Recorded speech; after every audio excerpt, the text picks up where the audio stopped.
Saudações, aventureiros, sejam muito bem-vindos aqui a mais um vídeo do canal Portal de Arvandor. Este é o segundo vídeo que eu estou gravando, mas é o primeiro que vocês vão estar assistindo do início aí da nossa cobertura do The Game Awards.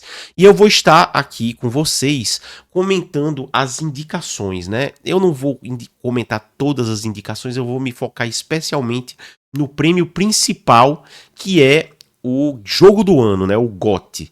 Certo? Então, sem mais delongas, eu peço a vocês aí que deixem o like, curtam o vídeo, certo? Compartilhem para que mais pessoas possam conhecer o nosso trabalho e nos ajudar a nos tornar um canal ainda mais relevante. Vamos aí começar a nossa análise logo após a abertura. Pois é, pessoal, eu quero primeiramente me desculpar com vocês porque eu vou fazer uma análise baseado nas notícias e no que eu assisti sobre esses jogos. A maioria eu não tive a oportunidade de comprar. E vamos comentar aí as indicações, né? Vamos lá, vou colocar aqui a tela. Eu já fiz a votação no vídeo que vai sair ainda, mas a gente vai vendo aqui. Pronto, isso daqui... seria, eu vou até me tirar aqui ocultar. Pronto, vocês estão vendo aqui, essa aqui é a tela dos indicados ao GOT, né, ao jogo do ano, certo? E não é porque eu não joguei que eu não tenha uma opinião, né? Eu conheço os principais desses jogos e eu acho que cabe aqui a gente a comentar porque, primeiramente, há muito tempo que o The Game Awards não tem credibilidade, né? Isso é, muito embora seja o maior evento e de fato ganhar esse prêmio significa muita coisa, né? Para uma empresa, para um jogo, certo? Aumenta as vendas, ganha, ainda tem alguma credibilidade, mas as pessoas sabem que tem arrumadinho, sabem que, por exemplo, o ano passado eles boicotaram na caruda o Hogwarts Legacy. Eu achei que o vencedor, que é Baldur's Gate, de fato foi o jogo do ano, mas muitos dos indicados não eram pra estar ali. Mario Maravilha, né, Super Mario Wonder, não era pra estar ali. Era pra estar Hogwarts Legacy, que foi um dos grandes lançamentos de 2023. E esse ano não foi diferente, né? Esse ano você vê claramente, ó, aqui atrás, ó, você tá vendo claramente esses indicados. Alguns estão aí que não deveriam estar, porque quem deveria estar aí era Stellar Blade. Stellar Blade foi um dos grandes sucessos, um dos grandes destaques, um dos grandes jogos desse ano. Infelizmente, Stellar Blade não teve a força de Baldur's Gate, que Baldur's Gate, eu tenho certeza que eles queriam tirar Baldur's Gate de alguma forma, mas Baldur's Gate era um jogo tão consistente, que tinha tanta força, que acabou que eles não conseguiram ignorar. Ele teve que ir lá e ainda ganhou, ainda por cima. Aqui não. Stellar Blade, pelo que eu vi, ele é um jogo simplinho, ele é um jogo feijão com arroz, mas é um feijão com arroz bem feito, com tempero, ó, em dia, entendeu? E como que em dia, né? Mas enfim. E eles tiraram, né? E eu vou depois, ao final, comentar o porquê que eles tiraram, porque isso tem que ser dito. Isso tem que ser falado. Mas vamos nos ater aqui aos indicados. A gente tem Astrobot. Astrobot, né? Astrobot, deixa eu ver se dá pra mudar. Tá. Não, eu vou botar onde eu acho que deve ser, que é aqui. Pronto. Esse é o meu voto.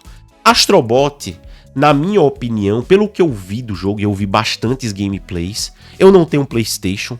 Quando sair na Steam, provavelmente eu vou comprar, porque é um jogo que me parece ser muito bom. Não me parece ser um jogo ruim. Eu vou colocar um trechinho aqui da gameplay na tela para vocês verem. E assim, fica o questionamento, né? Será que ele merecia estar aqui? Será que ele é bom o suficiente para ser considerado um jogo do ano? Para mim, a jogabilidade vai muito na direção de um Mario, né? De um Mario pós-Nintendo 64. Um Mario, Super Mario, o Mario 64, aquele outro, como é, do chapeuzinho, né? Super Mario Odyssey, né, que tem aquela jogabilidade isométrica, meio terceira pessoa, não sei o que. Não me parece ser um jogo ruim. Me parece ser um jogo aí muito bom. Na minha opinião, poderia estar aí, né? Levando em consideração, assim, que muitas vezes os jogos que eles colocam não são bons. Mas, de fato, será que eles é bom o suficiente para ser um jogo do ano? Cabe aqui, né, o nosso questionamento. O segundo, temos esse Balatro, né? Que é basicamente um jogo de baralho, uma coleção aí de jogos de baralho, e não é cards colecionáveis, não é, sei lá, um Magic Arena, uma coisa desse tipo, não. É baralho mesmo, poker, essas coisas. Uma arte meio pegando, assim, um pixel art, né? E, sinceramente, esse jogo aí tá aí, é uma piada, né? Acho que só faltou eles colocarem embaixo assim, estamos colocando esse jogo só pra não colocar o Stellar Blade. Porque é isso, né? Eles colocaram esse jogo pra não colocar o Stellar Blade, né? E eu tava no passado reclamando que Mario tava no indicado, né? Mario Maravilha. E a gente hoje tem isso aqui. Eu não tô dizendo que esse jogo é ruim, pessoal. Por favor, não entendam errado. Eu não tô dizendo que esse jogo é ruim, mas definitivamente não deveria estar aí. E daí a gente vem pro Black Myth Wukong. Provavelmente um dos votos mais, como eu poderia dizer assim, mais convictos que eu dei. Porque, de fato, eu acho que dessa lista é um dos únicos dois que, na minha opinião, deveriam estar concorrendo, né? E, na minha opinião, ele e Stellar Blade deveriam concorrer entre eles para ver qual de fato é o jogo do ano.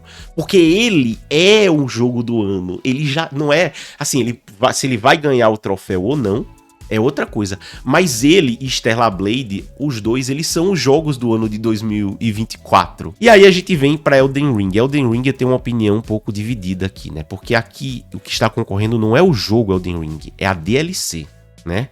E eu sou contra DLCs concorrendo aí a jogo do ano, certo? Só que a gente teve um precedente no passado, que foi Witcher 3 Blood and Wine. Ele ganhou, né? Parece, se não me engano, ele ganhou o The Game Awards aí, jogo do ano, que era uma DLC. E aqui é complicado, porque assim, o Blood and Wine é um jogo completo. É só porque ele lançou em forma de DLC. Mas se eles tivessem pego o motor gráfico tudo e lançado separado, como eles fizeram, como a outra empresa lá, né, a Insomnia, que eu acho, né, que fez o Miles Morales, né, você tinha o Homem-Aranha, eles lançaram Miles Morales, que é basicamente uma DLC que foi lançado num jogo separado, eu acho que pra tentar ganhar alguma premiação, né. E o The Witcher não, o The Witcher ele fez o contrário, é um jogo completo ali, mas eles lançaram em forma de DLC, né, e aí ele concorreu e ganhou. Mas abriu esse precedente. Eu não joguei ainda a DLC do Elden Ring, não tive como comprar, mas depois eu vou adquirir e jogar, obviamente.